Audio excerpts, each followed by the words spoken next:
যে আপনি এত উগ্র কেন ভাই? এটা আমার সিগনেচার, মানে এটা আমার বৈশিষ্ট্য, বুঝছাও।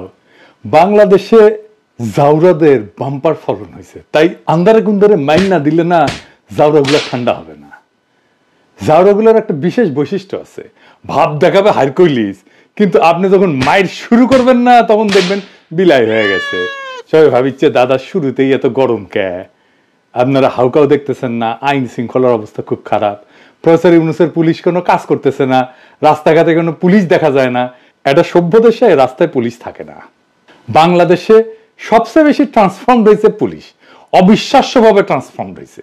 কোনো প্রাতিষ্ঠানিক সংস্কার ছাড়াই পুলিশের বিশাল পরিবর্তন হয়েছে। কি কি পরিবর্তন হয়েছে আসেন দেখি। 1 নাম্বার, দাঙ্গা পরিস্থিতি সামলানোর পদ্ধতি এবং শক্তি প্রয়োগের মাত্রা বদলাইছে। 2 নাম্বার, তদন্ত এবং অপরাধ উন্মোচনের দ্রুততা আসছে। 3 নাম্বার, পুলিশের ভেতরে গণমুখী এবং মানবিক চরিত্র উন্মোচিত হইতেছে। 4 নাম্বার, দাঙ্গা পরিস্থিতিতে পুলিশ নিজে মাইর খায় কিন্তু অ্যাগ্রেসিভ হয় না। এই এত পরিবর্তন কোন জিনিসটা দেখে বুঝলাম আপনি জানেন? যে পুলিশের বদলটা রিয়াল, এটা ফেক না। এটা আপনি বুঝবেন অ্যাকশনে না, এটা বুঝবেন ইমোশনে। আমি একটা ভিডিও দেখাই, এই ভিডিও আগেও দেখেছেন। একজন লাথি মারিছে বামপন্থীরা, আমি শিওর বামপন্থীদের একজন রোজদারকে এইভাবে মারার পরে রাতে গাঞ্জা দিয়া সেলিব্রেট করেছে হারামজাদারা। আপনারা এই পুলিশের কমিটমেন্টটা দেখেন। যে কোনো ডাক্তার বুঝবে যে তীব্র ব্যথা হইতেছে ওর। আমার ভয় হচ্ছে যে ওর লিভার টিভার ফাইটা গেছে কিনা, আল্লাহ না করুক, বা তার অন্ত্রের কোনো রক্তনালী ছিঁড়ে গেছে কিনা। অমিতাভ বচ্চন কিন্তু ঠিক একই রকম একটা ইনজুরিতে পড়েছিল কুলি সিনেমা করতে গিয়া।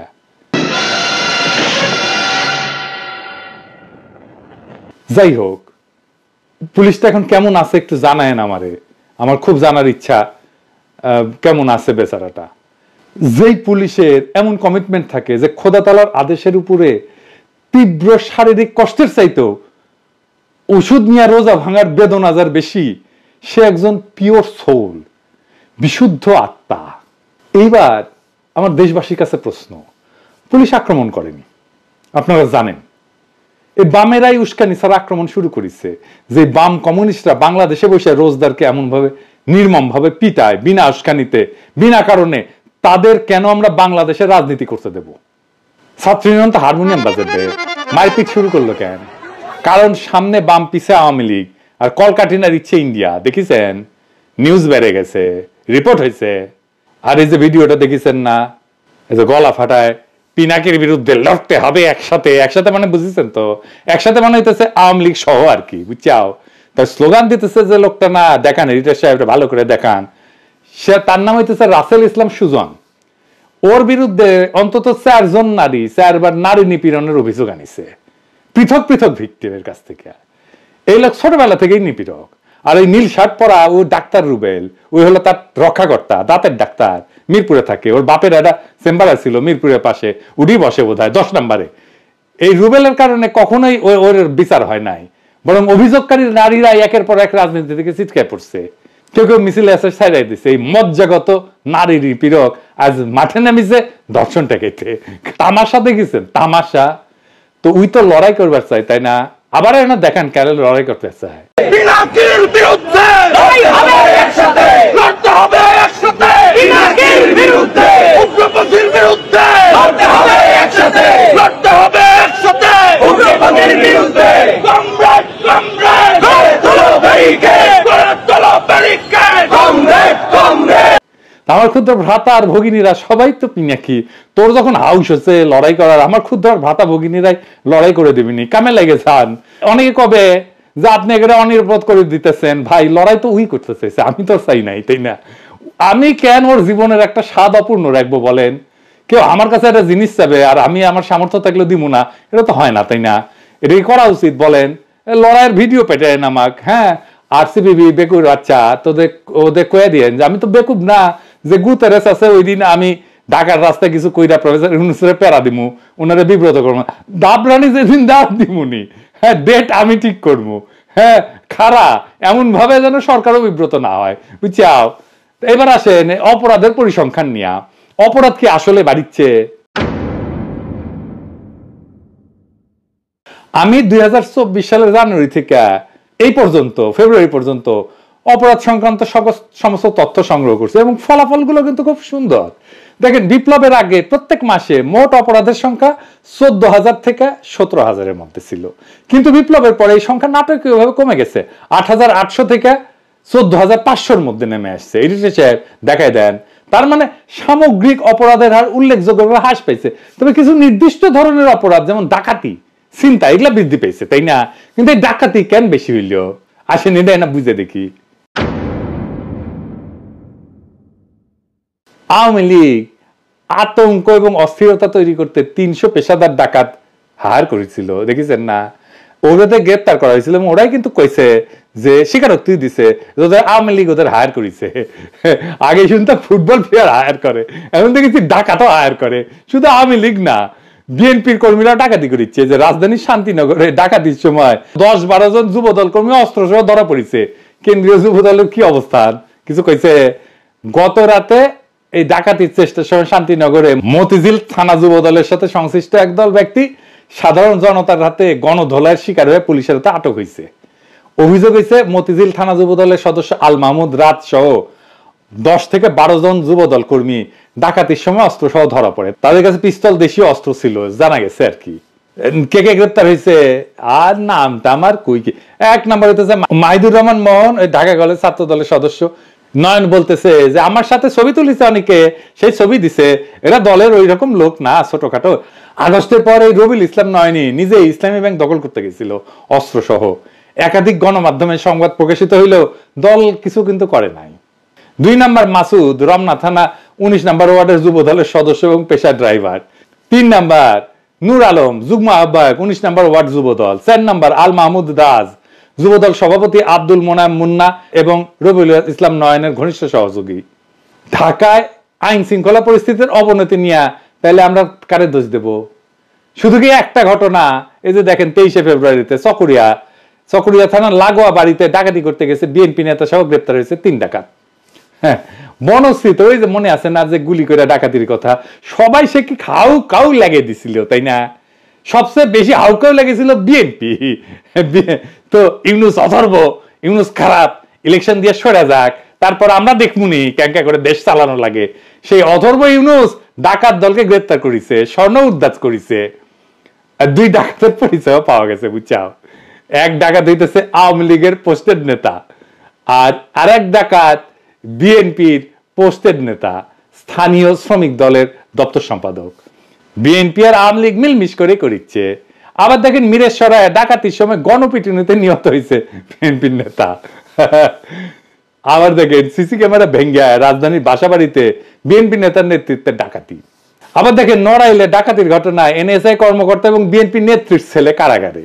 তো এবার আসেন দেখি বিএনপি কি বলে দেশের এই আইন শৃঙ্খলা পরিস্থিতি নিয়ে। বিএনপির মিডিয়া উইং এর মিডিয়া সেলের ফেসবুক পেজ থেকে বলি, লিখিচ্ছে দেশ জুড়ে ডাকাতি চিন্তা এক ভয়াবহ পরিস্থিতিতে রূপ নিয়েছে। পতিত স্বৈরাচার হাসিনার দোসরেরা মিলে একে একে ডাকাতি চিন্তার মতো ন্যাক্কারজনক ঘটনা ঘটাচ্ছে। তার মানে কি বিএনপি হাসিনার দোসর? তাই তো মনে হচ্ছে। বিশেষ করে রাজধানী ঢাকাতে প্রতিদিনই কোনো না কোনো ডাকাতি আর চিন্তায়ের ঘটনা ঘটেই চলেছে। এইসব যে ফ্যাসিস্ট হাসিনার ষড়যন্ত্রের অংশ তার প্রমাণ পাওয়া যায় আওয়ামী লীগ নেতা গাজীপুর সিটি কর্পোরেশনের সাবেক মেয়র জাহাঙ্গীর আলমের ভাইরাল হওয়া এক ভিডিও থেকে। তো জাহাঙ্গীর আলম আপনাকে কি দিচ্ছে? আপনার লোকজনই তো করিচ্ছে। নির্বাচিত সরকারের অনুপস্থিতিতে নানাভাবে দেশকে অস্থিতিশীল করার চক্রান্ত করছে পতিত স্বৈরাচার আওয়ামী সন্ত্রাসীরা। দেশকে স্থিতিশীল করতে নির্বাচনের বিকল্প নাই। দ্রুত সময় এটা অবাধ সুষ্ঠু গ্রহণযোগ্য নির্বাচনের মাধ্যমে জনগণের সরকার দেশে স্থিতিশীলতা ফিরে আনতে সক্ষম হবে। তাই নিজেদের কর্মীদের ডাকাতির নামে দেবেন। অবশ্য ভালো, মানে ডাকাতদের হাতে ক্ষমতা গেলে অবশ্য ভালোই, খারাপ না। ঘরের ডাকাতি করবে না, ওই ব্যাংক ট্যাঙ্ক রাষ্ট্রীয় কোষাগার ওগুলোতেই ডাকাতি চলবে আর কি। যাই হোক, কি অবস্থা জিন্দগি এত হাসি নাই কলে, এত যে হাসির ব্যবস্থা করে দিছে বিএনপিকে ধন্যবাদ। আনন্দের উপলক্ষ পাওয়া দরকার, খালি তো মেজাজই খারাপ থাকে। তো দেখছেন না, আনন্দেরও উপলক্ষ আছে, ভালোই হয়েছে, হাসে নিলাম। কারণ হইতেছে কি, এখন তো বিএনপির লোকরা জ্যাপে পড়বি আমার উপরে। আমি জামাতের কাফের শাখার আমির, আমাকে জামাত টাকা দেয়। আপনি যেমন আওয়ামী লীগের মধ্যে কোনো অনুশোচনা দেখেন না, তাই না? কোনো অনুশোচনা নেই, এত কিছু করছে। ঠিক একইভাবে বিএনপির মধ্যে কোনো লজ্জা নাই, এই যে এত কিছু হচ্ছে, কোনো লজ্জা নাই, কোনো লজ্জা নেই। আমরা বলতেছি, ভাবতেছি যে আমরা ওদের শত্রুতা করছি, নিজের লোক দলের লোক ডাকাতি করতেছে, ধরা পড়িচ্ছে। আপনাদের তো সুইসাইড করা উচিত রে মিয়া। অনার বলে তো একটা জিনিস আছে, নির্লজ্জের মতো বলতেছেন নির্বাচন হলে সব ঠিক হয়ে যাবে। নির্বাচনটা আসলে কখন হবে? আসেন এই বিষয়ে আলাপ করি, সিরিয়াস আলাপে আসি, হাসি টাসি বাদ দিয়া। অনেকে বলতেছে প্রফেসর ইউনূস বলছে নির্বাচন ডিসেম্বরে হবে। না, প্রফেসর ইউনূস এটা বলেন নাই। ডিসেম্বর একটা কথার কথা, কোনো ডেডলাইন না। কেন না এটা বুঝায় বলি। প্রফেসর ইউনূস সংস্কারের বিষয়ে একটা ঐক্যমতের কাজ শুরু করছেন মার্চ থেকে, তাই না? ঘোষণা দিয়ে তিনি সেখানে দারুণ একটা পদ্ধতির অনুসরণ করছেন। তিনি বলছেন আমাদের নিজেদের তো কোনো এজেন্ডা নাই, আপনারা সব রাজনৈতিক দল শুধু শুধু যেই যেই পয়েন্টে সংস্কারের জন্য একমত হবেন আমরা শুধু সেইটুকু করব। এখন এটাই তো ঠিক হয় নাই, সবাই মিলে কতটুকু চায়। বিএনপি বলতেছে নির্বাচনের জন্য ন্যূনতম সংস্কার যতটুকু ততটুকু কইরাই নির্বাচন। তো ভালো কথা, সেটা লিখে দেন না কেন, বলে আসেন প্রফেসর, দেরি করছেন কেন? সরাসরি বলে আসেন। এতদিন তো মার্চের তো অর্ধেক মাস পার হয়ে গেল, তাহলে অতটুকু করতে কত টাইম লাগে সেটা হিসাব করা যাবে নি। ডিসেম্বর কেন, জুন জুলাই তো হয়ে যেতে পারে নির্বাচন, যদি সবাই মিলে বলেন আমরা কোনো সংস্কারই চাই না। ইনফ্যাক্ট মির্জা আব্বাস তো আরো ডেঞ্জারাস কথা বলেছে, বলছে এই সংস্কার করলে আমরা এটা চেঞ্জ করব ক্ষমতায় আসলে। আপনি শিওর আপনি ক্ষমতা আসতে পারবেন মির্জা ভাই? হ্যাঁ, তাইলে একদিন বসেছিলেন কেন? আগেই বলতেন যে সংস্কার চাই না, বসে বসে সবাই বেকার কাটতো না, তাই না? আপনারা যেহেতু দেশের মা বাপ, জিতলেই যেহেতু সবকিছু দেশের মালিকানা পাওয়া যান, দেশ তো জমিদারি আপনাদের, তাই না? জমিদারি কিনে নেন নির্বাচন কইরা, আপনারা রাজনৈতিক দল তাই যা খুশি করতে পারেন। আর আমরা তো তেজপাতা, আপনার তো মির্জা ভাই রাজনীতি করাই উচিত না। এই কথাটা তো পুরাই অরাজনৈতিক, উদ্ধত হাসিনা, নমরুদ আর ফেরাউনের কণ্ঠস্বর। দেশটা তো আপনার বাপের না। জুলাই আগস্ট বিপ্লবের সময় ছাত্ররা লিখেছিল লাখো শহীদের রক্তে কেনা দেশটা কারো বাপের না, দেশ কি আপনার বাপের মির্জা ভাই? ভোটে জিতে যা খুশি করার অধিকার আপনার থাকে না? পারলে করে দেখান যদি খ্যাটম থাকে, পারলে আমরা ঠেকাবো। জানের ভয়ে তো 28 অক্টোবর দাঁড়াইতে পারেন নাই, মনে নাই? বল্টনে 16 বছর ফ্যাসিবাদের চোদন খাওয়াইছেন দেশটারে, 111 ঠেকাইতে পারেন নাই, এখন হারকিউলিস হয়ে গেছেন। বাপরে ডরাইছি। হ্যাঁ, আপনার তো দলের কর্মীদের উপরে দরদ নাই, ওদের একটু ডাকাতি ডাকাতি করতে দেন, ওদের কি কোনো অধিকার নাই? একটু জিব্বাটাকে সামাল দেন, সংযত করেন। ওই যে জর্ডানের একটা কবিতা আছে বুঝছাও, ক্যানোনাইজেশন বলে, ইংরেজি তো ইংরেজি যেহেতু লিখেছে ঠিকই লিখেছে, ওই লিখেছে for God sake hold your tongue and let me love. রবীন্দ্রনাথের বাংলা করেছিল দোহাই তোদের একটুকু চুপ কর, ভালোবাসিবারে দে আমারে অবসর।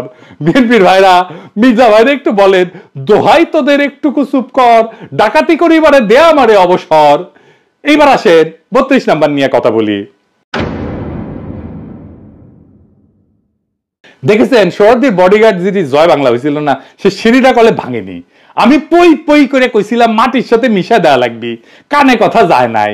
যখন জানিছি ওটা জিন্দা আছে তখনই কইছি ওই শিরিক মন্দির বানাবি হাসিনার দলের লোকেরা। ঠিকই বানাইছে, দেখেন কি করিচ্ছে, দেখেছেন দেখেছেন বুঝেছি, ওটা আমার নিজ দায়িত্ব লিয়া ভাঙা লাগবি। অসমাপ্ত আত্মজীবনী লিখেছিল সোহরাওয়ার্দীর বডিগার্ড, আর আমরা আপনারা অসমাপ্ত ভাঙাভাঙি করেছেন। আমি এর দায়িত্ব আর ক্ষুদ্র ভ্রাতাদের দিব না, একেবারেই দিব না, নিজে হাজির থাকবো। 5ই আগস্টের মধ্যে দেশে যাওয়ার পারি নাকি দেখি। সরকার তো আমার নেওয়ার জন্য ফরাসি সরকারের সাথে কথাবার্তা করছে, প্রফেসর ইউনূস নিজে উদ্যোগ নিচ্ছেন, আর উনি কথাবার্তা কইছেন, আশা করি হয়ে যাবে। এখন আমার এই প্ল্যান শুনে স্যার কবের পারে যে তুমি তো আমার পারিছি থাকো, আশা লাগবি না, এটি তুমি এসে গেঞ্জাম বাঁধাবা। স্যার শুনেন, আমাদের বগুড়াতে একটা গান আছে বুঝছেন, ইউথকারের গান আছে, ওই গানটা হচ্ছে গ্যাঞ্জাম বাঁধাবো, শুধু গ্যাঞ্জাম। আমরা বগুড়ার লোক তো গ্যাঞ্জাম বাঁধানোর আমরা মাস্টার। আপনি আমাকে নেন বা না নেন, গ্যাঞ্জাম আমি বাঁধাবই। তার সে নেন, ওই চক্ষু লজ্জা আছে তো, তাতে হয়তো যদি কিছুটা সামাল হয়। যাই হোক, প্ল্যানটা কই। হ্যাঁ, এইবার আমি আমার ক্ষুদ্র ভগিনীদের নেব, জনা 30 ওরাই ভাঙবি। আমার কলেজ চাইনিজ বুদ্ধি, শিওর শট, কখনো ফেল করে না। আমার প্ল্যান, আমি ক্ষুদ্র ভগিনীদের লাইন ধরে সিঁড়ির দাঁড় করামু। হ্যাঁ, এক এক সিঁড়ির 2 থেকে 3 জন, তারপর উপর থেকে ওদের মাথার উপরে 8 ছেড়ে দেবো। ওরা যে চিকুন মারবে আর সিঁড়ির উপরে যে দাবা দাবি করবি না, ওই সাথে সিঁড়ি ভেঙ্গা মাটির সাথে মিশে যাবে। এই কৌশল বড় বিল্ডিং ভাঙার টাইমে কাজে লাগানো যাবে, শিওর শট। হ্যাঁ, এইবার ক্ষুদ্র ভ্রাতাদের শিখে দিয়ে একটা টেকনিক। হ্যাঁ, প্যান্টের পকেটে জ্যান্ত 8 নিয়ে যাবেন ডেটিং করতে গার্লফ্রেন্ডের সাথে। গ্যাঞ্জাম লাগলে পকেট থেকে 8 বের করে দিবেন, সুইরা একেবারে গায়ের উপরে ঠান্ডা হয়ে যাবে। জিন্দেগি তার প্যারা দিবি না গার্লফ্রেন্ড। প্যারা দেওয়ার চেষ্টা করলে না, খালি প্যান্টের পকেটে হাত ঢুকাবেন। 8 থাকুক আর না থাকুক, একেবারে ঠান্ডা। বুদ্ধিটা ক্যাঙ্কা।